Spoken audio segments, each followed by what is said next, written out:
अजीम leader Imran Khan.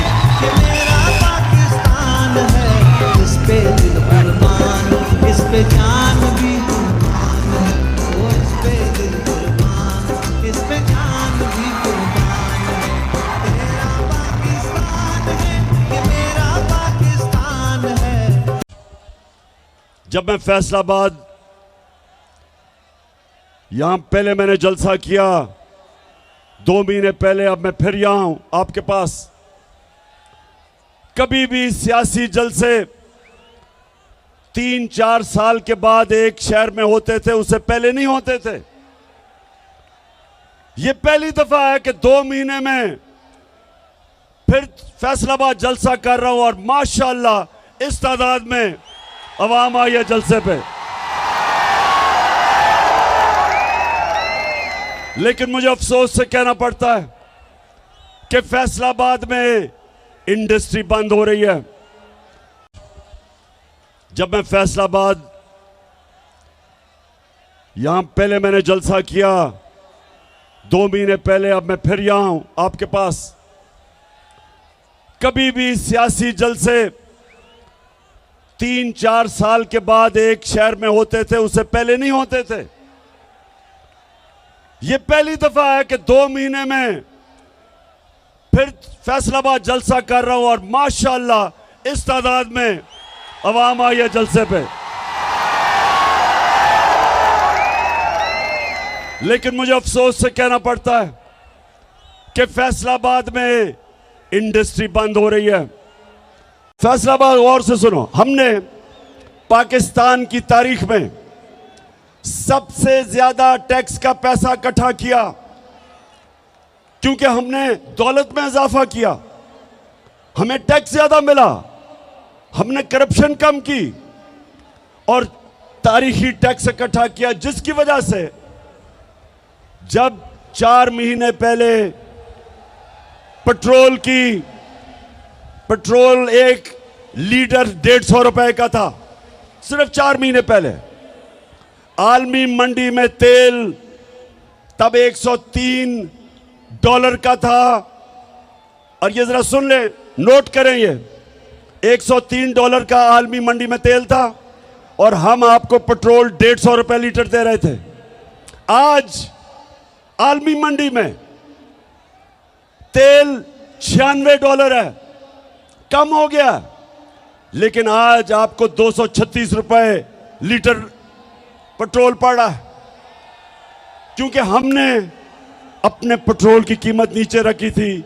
हमने tax से ज्यादा पैसा इकट्ठा करके हमने अवाम पे बोझ नहीं पड़ने दिया। हमने बिजली की कीमत हमारे दौर में 18 रुपए लीटर 18 रुपए यूनिट थी, आज 36 रुपए यूनिट है, दुगनी, और टैक्स लगा के तो 50 रुपए यूनिट बन जाती है। हमने लोगों के ऊपर बोझ नहीं पड़ने दिया, हमने अवाम के ऊपर बोझ नहीं पड़ने दिया। 4 महीने के अंदर, और तो छोड़ें डीजल किधर गया, पेट्रोल किधर गया, बिजली किधर गई। आज आटा कराची के अंदर जो हमारे दौर में 20 केजी आटा 850 रुपए पे बिक रहा था, कराची में आज 2000 रुपए पे नहीं मिल रहा। तो ये कौन सी क़यामत आ गई कि 4 महीनों के अंदर महंगाई आसमान पे और माइशत जमीन पे।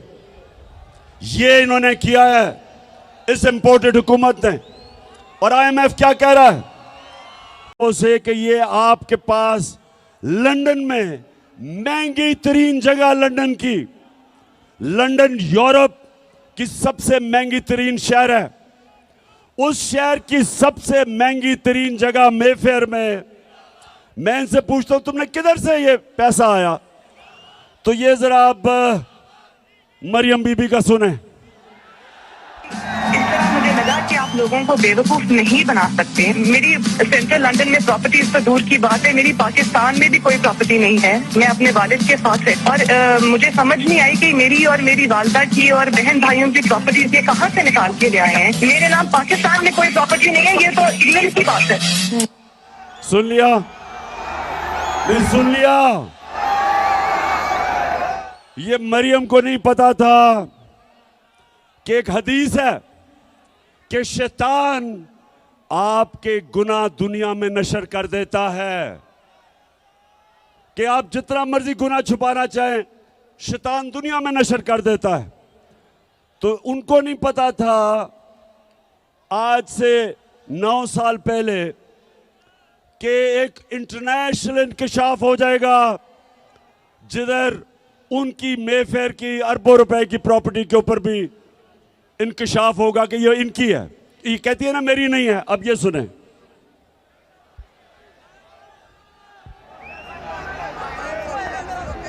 नवाज शरीफ, मरियम नवाज, हसन नवाज और हुसैन नवाज के बैरून मुल्क खुफिया असासों का इंकशाफ। पनामा लीक्स ने बैरून मुल्क खुफिया दौलत का भांडा फोड़ दिया। इंकशाफ हो गया। वो कह रही थी कि मेरी प्रॉपर्टी नहीं। अब ये उनके भाई साहब जब इंकशाफ हो गया तो 2016 में वो क्या कहते हैं, ये सुने। मैं इस बात को तस्लीम करता हूँ कि अल्हम्दुलिल्लाह पाक लेन के ऊपर जो अपार्टमेंट्स हैं वो अल्हम्दुलिल्लाह हमारे हैं। मैं इस बात को तस्लीम करता हूँ कि उनको ऑफशोर कंपनीज नेस्कॉल लिमिटेड और नीलसन लिमिटेड जो है उनको ओन करती हैं। और मैं आपको ये भी अर्ज करता हूँ उनको होल्ड कर रही है इस वक्त मरियम नवाज शरीफ। जो बैरूनी साजिश के तहत इस कौम के ऊपर मुसल्लत की गई, 4 महीने के अंदर इन्होंने पाकिस्तान का बेड़ा गर्क करके रख दिया।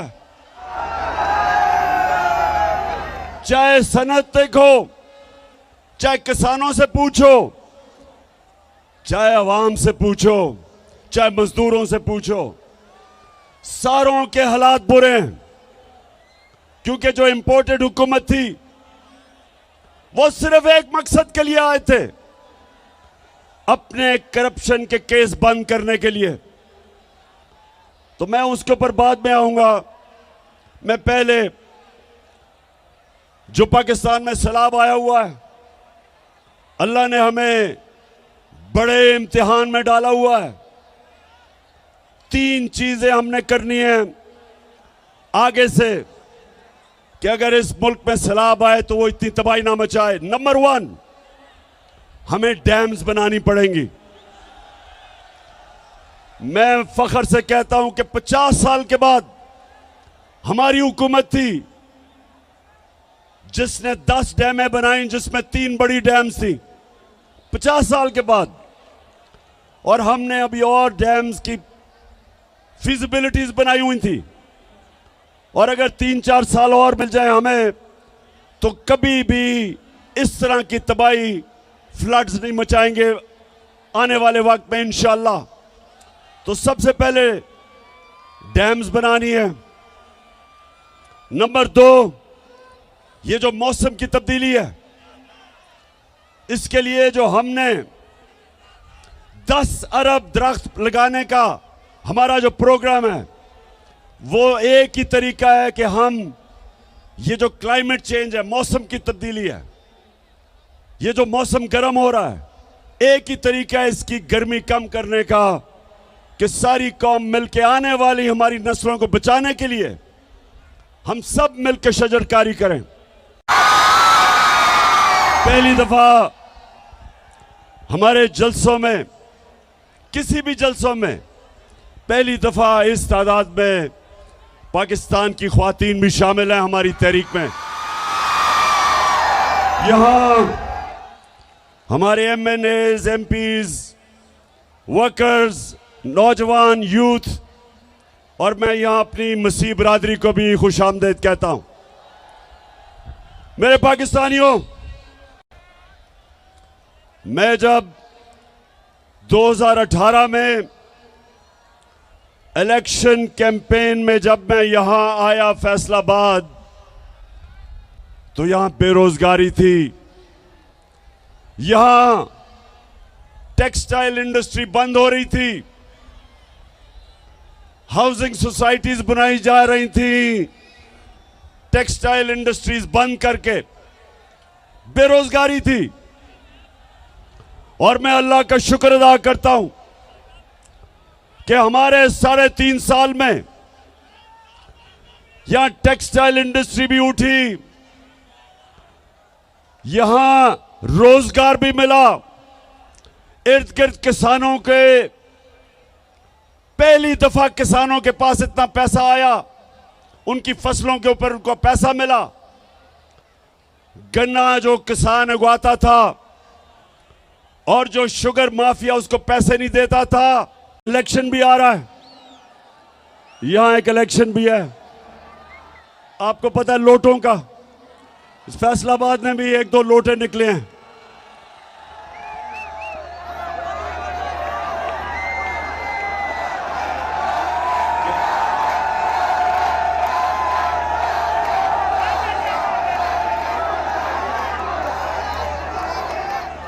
तो एक तो आप सब ने मेरे से वादा करना है हाथ खड़ा करके। अभी वादा क्या करना है कि कभी फैसलाबाद में लोटों को जीतने नहीं देना। और इंशाल्लाह जो मेरा इलेक्शन है यानी 108 जो मैं लड़ रहा हूं यहां से, आपने सब ने मेरी टीम बन के पूरी कोशिश करनी है। इंशाल्लाह हम ये इलेक्शन भी जीतेंगे, हम बड़ा इलेक्शन भी जीतेंगे और इंशाल्लाह इस मुल्क को हकीकी तौर पे आजाद करके एक अजीम कौम बनाएंगे। इंशाल्लाह वो कौम जिसका नारा था कि पाकिस्तान का मतलब क्या और मेरा तेरा रिश्ता क्या। और जब हमारा ईस्ट पाकिस्तान से रिश्ता टूटा, क्योंकि हम ला इलाहा इल्लल्लाह से पीछे हट गए, क्योंकि हमने ईस्ट पाकिस्तान के लोगों से इंसाफ नहीं किया। जब आप इंसाफ नहीं करते इंतशार होता है। और अल्लाह का हुक्म है, अल्लाह का तो हुक्म है कि मेरी जमीन पे इंसाफ कायम करो। आपने तैयार होना है मेरी कॉल के लिए। इस मुल्क की हकीकी आजादी के लिए आपने मेरे साथ खड़ा होना है। आप सब मुझे बताएं कि क्या जब मैं आपको कॉल दूंगा आप मेरे साथ निकलेंगे? माशाल्लाह और इंशाल्लाह। और मैं अपनी बहनों को भी खास तौर पे, क्योंकि हमारी ख्वातीन भी घरों में इनकलाब आ रहा है। 2 तरह के इनकलाब होते हैं फैसलाबाद।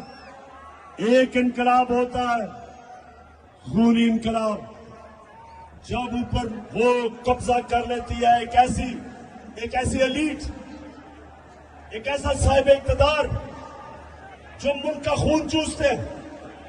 तो या उनको एक खूनी इनकलाब जो आयतुल्लाह ख़ुमैनी लेके आया था ईरान में, या वो खूनी इनकलाब से जाते हैं और या सारी कौम मिलके इलेक्शन के जरिए इनको खत्म करती है। पाकिस्तान के जो माशी हालात इतने बुरे हैं, जो हमारा दिवालिया निकला है, उन्होंने कहा एक बहुत बड़ी वजह हुकूमती करप्शन है।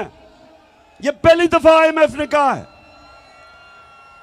तो अब मैं जरा आपको बताऊंगा फैसलाबाद करप्शन होती क्या है।